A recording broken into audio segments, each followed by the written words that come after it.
नमस्ते। आज फेरि एउटा सानो भिडियो लिएर चाहिँ आएको छु अनि सम्पूर्ण हेरिरहनु भएकोहरूलाई प्रणिता गार्डन च्यानलमा स्वागत गर्न चाहन्छु। आज चाहिँ अब मैले जुन फुलहरू ल्याएको छु अब त्यो चाहिँ म आज मार्केट गएको थिएँ, त्यही भएर चाहिँ अब एक दुईवटा चाहिँ अब सिजन फुलहरू चाहिँ ल्याएको छु। अब सिजन फुल लगाउनु ढिलो भए तापनि अब सिजन फुलहरू नर्सरीमा आइरहेको छ, तर ज्यादा ल्याएको छुइनँ।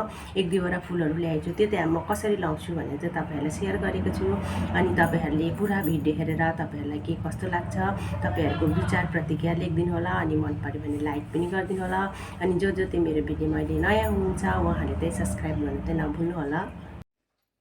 आज चाहिँ अब विन्टर सिजनमा फुल्ने फुलहरूलाई चाहिँ मैले एक दुईवटा चाहिँ लगाऊँ भनेर चाहिँ रेडी गर्दैछु। अनि त्यसमा चाहिँ म जुन गाईको गोबर अनि माटोलाई चाहिँ एकदमै बराबर पाराले चाहिँ यसलाई मिक्स गरेको छु। अनि गाईको गोबर चाहिँ एकदमै पुरानो जुन काँचो चाहिँ होइन, जुन एकदमै पुरानो हुन्छ त्यो धेरै भइसकेको चाहिँ एकदमै राम्रो हुन्छ। अनि यसलाई चाहिँ माटो र दुईजनै मिक्स गरेको छु, किनभने सिजन फ्लावरहरू चाहिँ अब एकदमै कम्ती समयमा नै त्यो फुल्छ।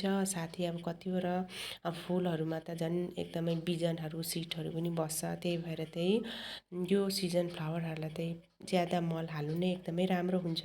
फुल पनि राम्रो फुल्छ। अब कम समयमा नै त्यसले चाहिँ सबै अब फुल पत्ता सबै छिटो छिटो तयार गर्नुपर्ने भएकोले गर्दा चाहिँ यसलाई चाहिँ ज्यादै मल हाल्यो भने नै राम्रो भएकोले गर्दा चाहिँ म चाहिँ यसमा एकदम ज्यादा नै युज गर्छु, बराबरै गरेको छु। अनि म चाहिँ सिजन फ्लावरहरू चाहिँ प्रायः म यस्तो यो प्लास्टिकको पटहरूमा नै लाउने गरेको छु। अनि यसरी नै आज पनि म यो प्लास्टिकको जुन गमला छ त्यसलाई नै म तयार गर्दैछु। अनि प्लास्टिकको गमलालाई चाहिँ अब जुन एउटै साइजको बनायो भने चाहिँ एकदमै राम्रो देखिने भएकोले गर्दा चाहिँ पहिला त म एक दुईवटा एउटै साइजमा चाहिँ भर्छु, त्यसपछि चाहिँ म फुल लाउँछु। अनि आज चाहिँ म सयपत्री फुललाई चाहिँ लाउँदैछु। सयपत्री फुललाई चाहिँ यसरी चाहिँ म लाउँछु, एकमा आधामा माटो र आधा बराबरै गरेर चाहिँ म प्रायः सधैँ जसरी म गर्छु त्यो नै म तपाईँहरूलाई सेयर गरेको बराबर मात्रामा नै भरेर चाहिँ यसलाई तयार गर्छु। अरू चाहिँ म यसमा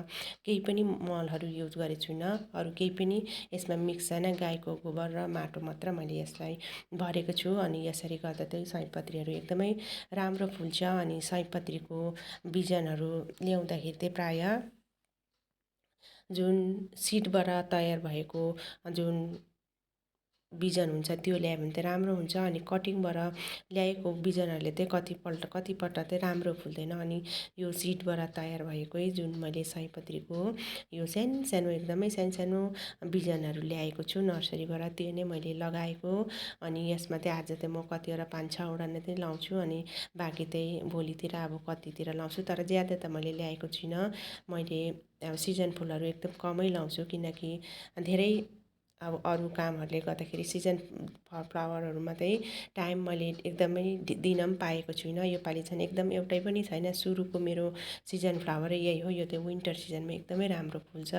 अनि सयपत्री फुल पनि एकदमै राम्रो फुल्ने फुल हो विन्टर सिजनमा। समर सिजनमा पनि हुन्छ, विन्टर सिजनमा पनि हुन्छ। सयपत्री त दुई टाइपको हुन्छ, एउटा विन्टरमा फुल्ने अनि एउटा चाहिँ समरमा फुल्ने। यो चाहिँ विन्टर सिजनमा फुल्ने। म यो चाहिँ एकदमै सानो छ। अनि यो कस्तो फुल्छ त्यो तपाईँहरूलाई म अवश्य देखाउँछु, किनकि एकदमै सानो मैले रोपेको छु। अब यो चाहिँ कस्तो भएर कस्तो फुल्छ त्यो चाहिँ म तपाईँहरूलाई अपडेट अवश्य नै देखाउने छु विन्टर सिजनमा। आज चाहिँ मैले यति नै रोपेँ, अब कतिवटा 5-6वटा चाहिँ ज्यादै भएको छ। अनि त्यसमा यसलाई चाहिँ मैले रोपिसकेँ। अनि एकदमै सानो भएकोले गर्दा एकदमै यसलाई केयर चाहिँ गर्नुपर्छ, किनकि एकदमै हेर्नु पत्ता चाहिँ जस्ट निस्किनु सुरु मात्रै भएको छ। अनि त्यसपछि चाहिँ मैले सबैलाई भरेर चाहिँ हल्का टाइपले नै पानी हाल्दैछु। अनि यो पानी हालेर म यसलाई चाहिँ शीतल ठाउँमा राखिदिन्छु। यसरी यो विन्टर सिजनमा फुल्ने एउटा मैले सिजन फुल चाहिँ लगाइसकेँ। विन्टर सिजनमा एकदमै राम्रो फुल फुल्ने सयपत्री फुल। अनि तपाईँहरूले पनि यसलाई लाउनु सक्नुहुन्छ। अहिले चाहिँ नर्सरीमा एकदमै धेरै मात्रामा चाहिँ यसको बिजनहरू आइरहेको छ। अहिले चाहिँ अब नर्सरीमा चाहिँ यो सयपत्री मात्र नभएर चाहिँ धेरै धेरै नै अब सिजन फ्लावरहरू चाहिँ आइरहेको छ। तपाईँहरूले पनि लाउनु चाहनुहुन्छ भने विन्टर सिजनको फुल चाहिँ एकदमै नर्सरीमा आइरहेको छ, तपाईँहरूले ल्याएर लाउनु सक्नुहुन्छ। आजलाई चाहिँ म यतिमै बिदा लिन चाहेँ।